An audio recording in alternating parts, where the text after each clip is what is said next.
The real American hero, G.I. Joe. I know you totally are watching this to hear me sing that. Anyway, today we are looking at G.I. Joe, A Real American Hero, Silent Missions Roadblock. I believe this is the final in the 5-week series of silent issues. Actually, there might be one more. If there's one more week in April, then there's one more. Anyways, because they're going throughout April, it is paying homage to the famous silent issue by Larry Hama and Stabile Aloha 40 years ago.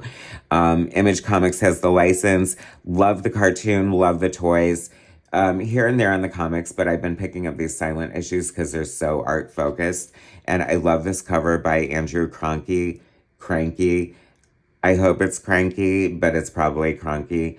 And Francesco Segala. Andrew Krahnke, writer, artist, Francesco Segala, colorist. I love that they're apologizing to letterers everywhere. So the legend goes that to meet a deadline, Larry Hama suggested doing a wordless issue of G.I. Joe to cut out the week it would take for the letterer to letter it. And then letterers for decades have been giving Larry Hama the middle finger ever since. Just kidding. But anyway, it worked. And so they cranked out this, like, great issue of G.I. Joe that has become the stuff of legend. People still bring it to Larry Hama at conventions and say it's, like, one of their favorite issues ever, which is such a testament to the creators involved. The comics is a visual storytelling medium.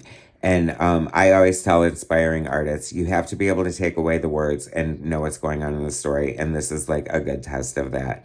So we have Cobra, we have the, snow situation here. I always love like the snow version of the toys in G.I. Joe. And it's so funny because, I guess you can tell from the tone of my voice, I might not seem like the most likely G.I. Joe fan, but I loved it. I was all about the fandom. I'm a Gen Xer. I'm from the 80s.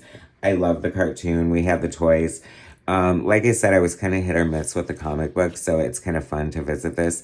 And I found the connection. I mean, tell me that G.I. Joe and the Village People are that much different. I mean, I just had the Indian last issue, and, next issue is the construction worker. Just kidding. Sorry for that tangent. This art is so good. Andrew Krahnke. It is beautiful. I'm not familiar with this artist, arting. It's funny because all of the stories thus far have been done by a writer-artist, and I kind of love that. Although it would be kind of fun. My friend, writer, Ray McKay, is working on something as an experiment to sort of play off of this, I guess. And I think it's a great exercise for a writer to try. So good luck with that. Anyway, I have been enjoying these issues. So I low-key do hope there is one more. I don't know. Like, I just picked up the non-Larry Hama one just to see what was up. And I just really enjoyed them. There's just something fun about being able to follow the story without the words and just sort of appreciate the art and the craft of the medium. You know what I mean? It's funny, no sound effects either. I kind of would have allowed sound effects, but whatever. It's a silent issue, so got to keep it all the way silent or the fanboys would decry it if it had sound effects, I'm sure. Anyway, this art is great. I love these classic G.I. Joe characters. Forgot to mention how much I absolutely love this iconic logo. I mean, it is so good. So cool that they're reprinting some of the Marvel issues like the Larry Hama silent issue.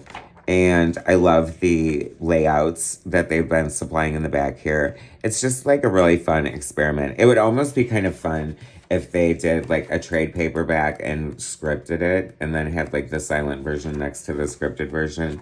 But I don't know if there's a call for that. Like, I just have too many ideas for other people's books, I think.